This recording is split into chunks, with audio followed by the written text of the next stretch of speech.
a daylight of whispers. The light stayed silent but sewed with me all day. Part 1. The Arrival of Light, a Silent Companion.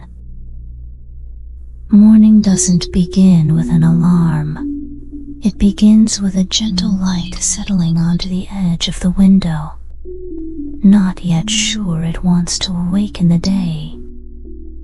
It makes no sound, doesn't interrupt any dreams, only tests the folds of the fabric softly, like a transparent hand.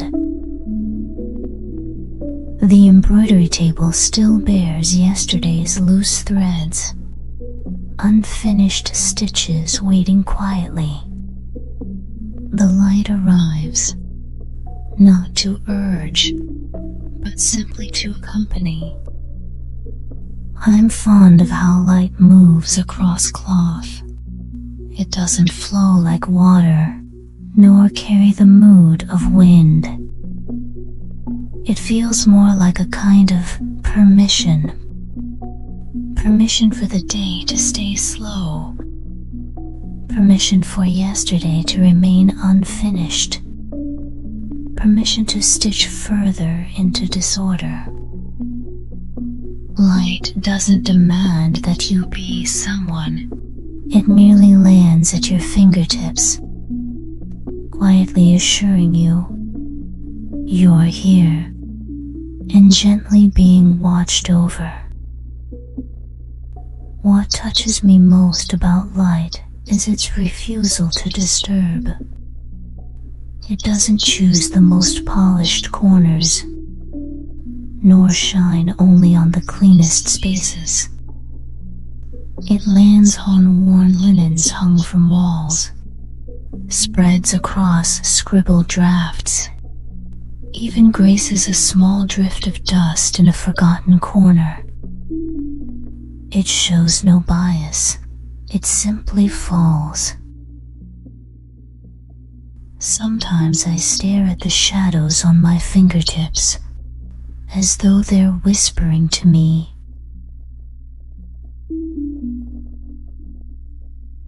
In those silent moments, I no longer feel the pressure to achieve anything. I'm simply present, experiencing the flow between stitch and pause. It feels like life isn't built from grand events, but from the subtle seams stitched together by light. As I pick up the needle, the first stitch is bathed in light. It's not coincidence, it's quiet dialogue. My movement brings the light forward, and the light urges me to keep being that person, willing to slow down. I begin to wonder, what is light really? Time manifested? Emotion reflected? Or something entirely unexplainable? It asks nothing of us, fears no misunderstanding. Its beauty isn't forceful. It's found in its unassuming presence.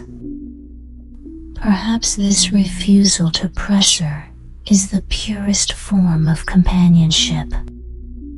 So I begin to record the traces light leaves behind. Sometimes in a crooked stitch.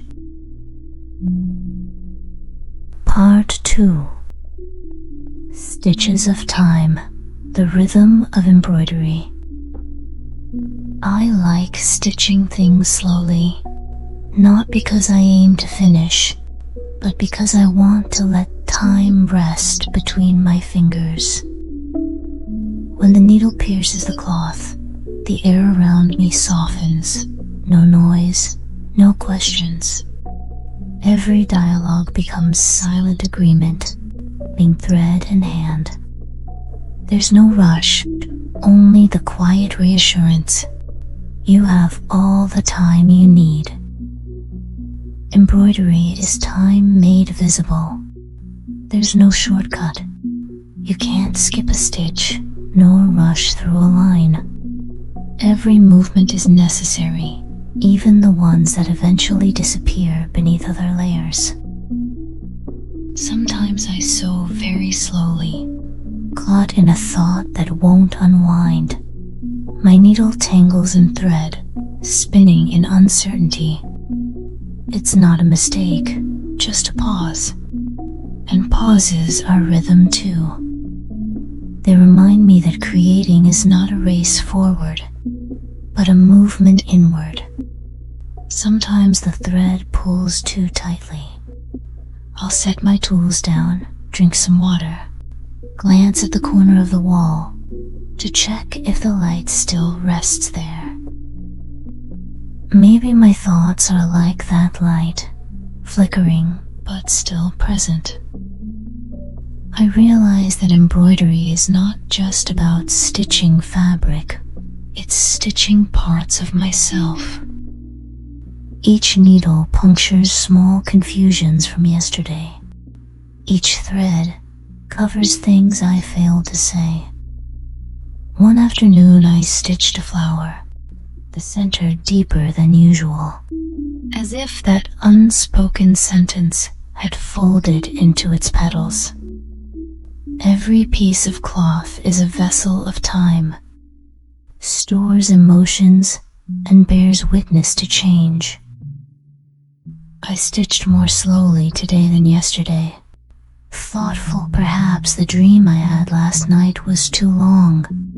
Or maybe this particular cloth is gentler, inviting me to linger. With embroidery, I'm no longer a producer. I become a witness.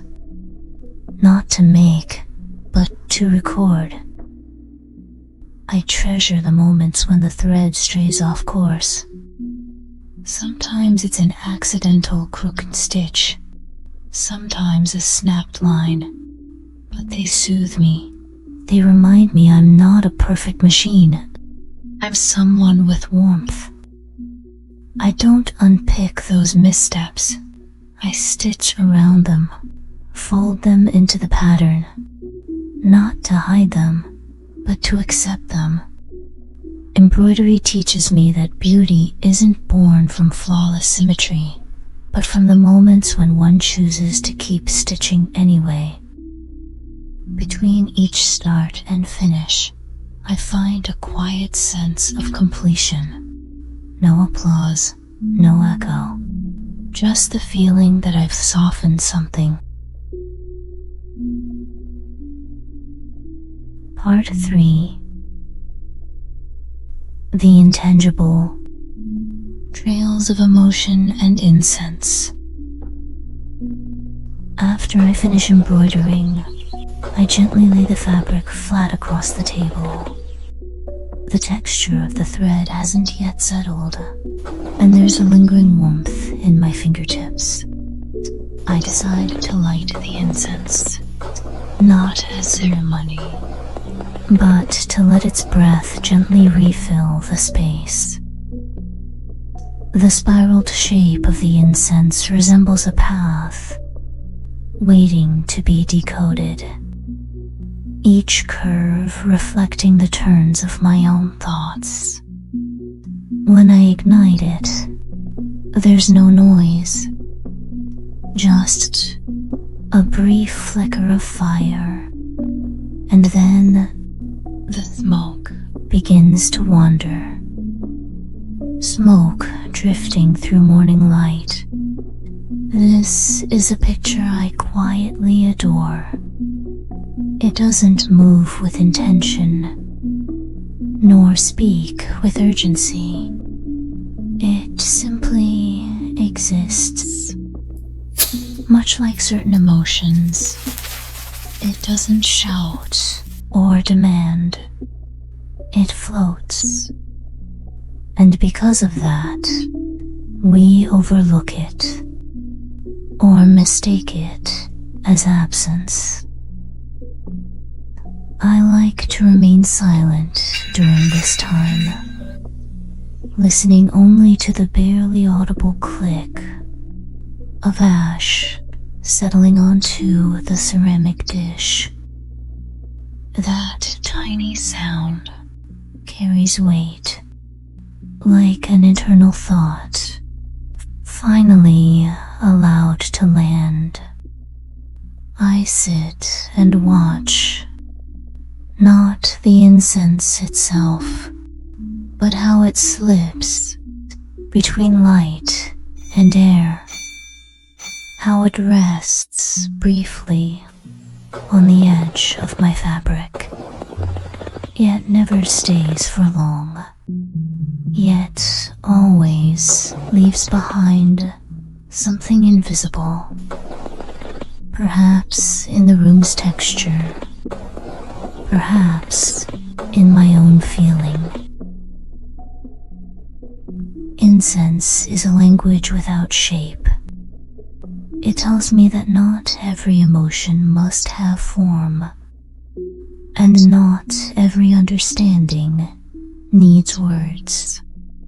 Some emotions are the smoke, without boundary or structure, simply present. They float into our lives, linger briefly, and vanish. Yet somehow we remember them, like wind from a particular evening or a hesitant pause in someone's sentence. I begin to realize I'm spending time with something unexplainable. Smoke can't be held nor replicated. The same incense, lit again, will differ. It responds to today's air, humidity, mood, even your breath. It's like a friend who listens only to your now and nothing else. It won't offer advice, won't interrupt. It's there until. Part 4. Daily light, moments of quiet tenderness. Ordinary is not a dull word. It is the palette from which life paints itself. Each unnoticed tick of the clock, each familiar corner revisited yet subtly changed. I found comfort, more lasting than surprise, in the soft moments no one remembers.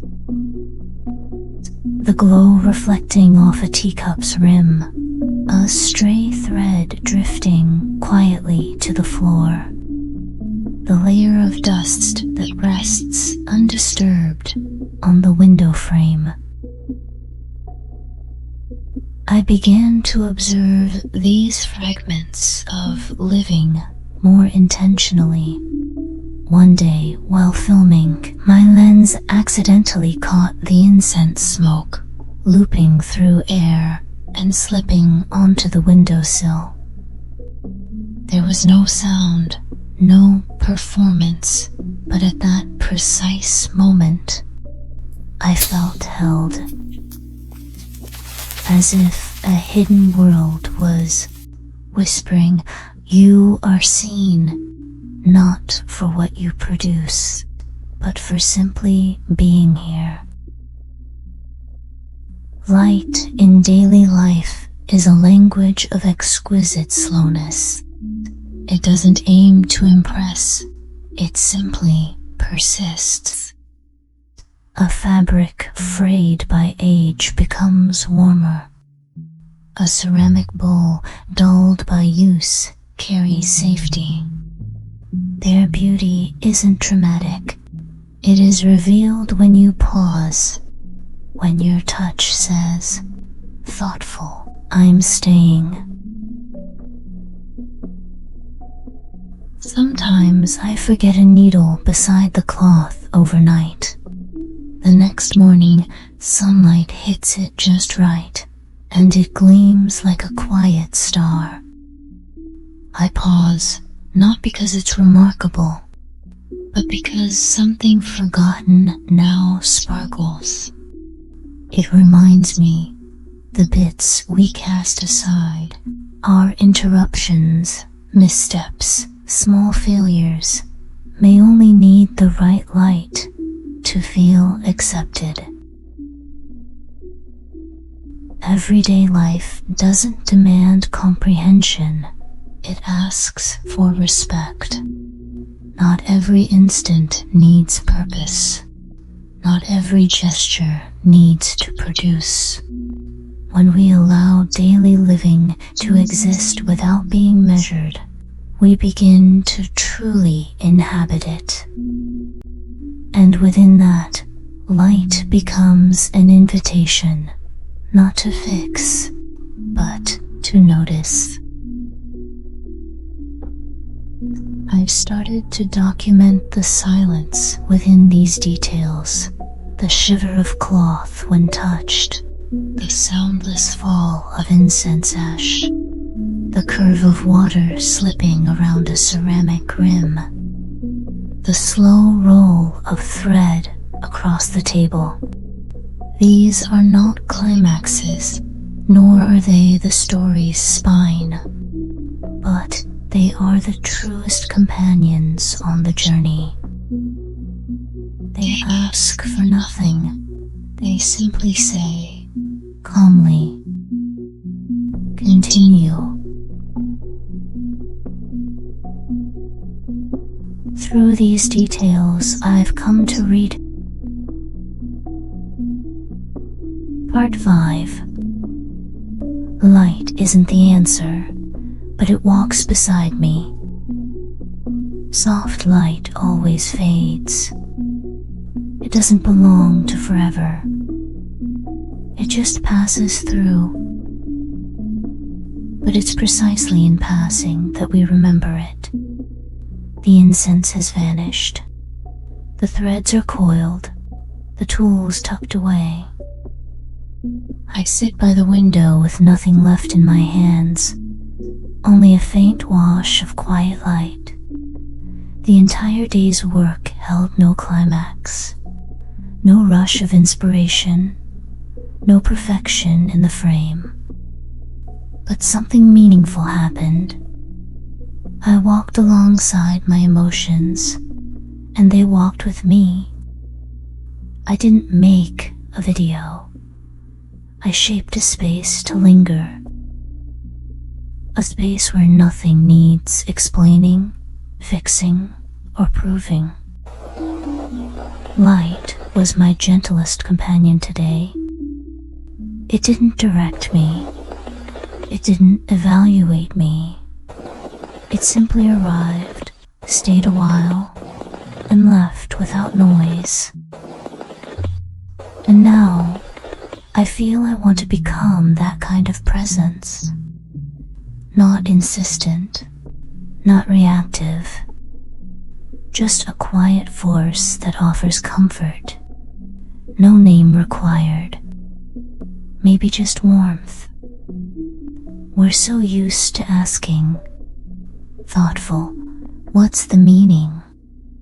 Thinking, is it useful? Thoughtful, was it worth it? But those questions sometimes drive us away from what's already happening. Light never wonders if you deserve its attention.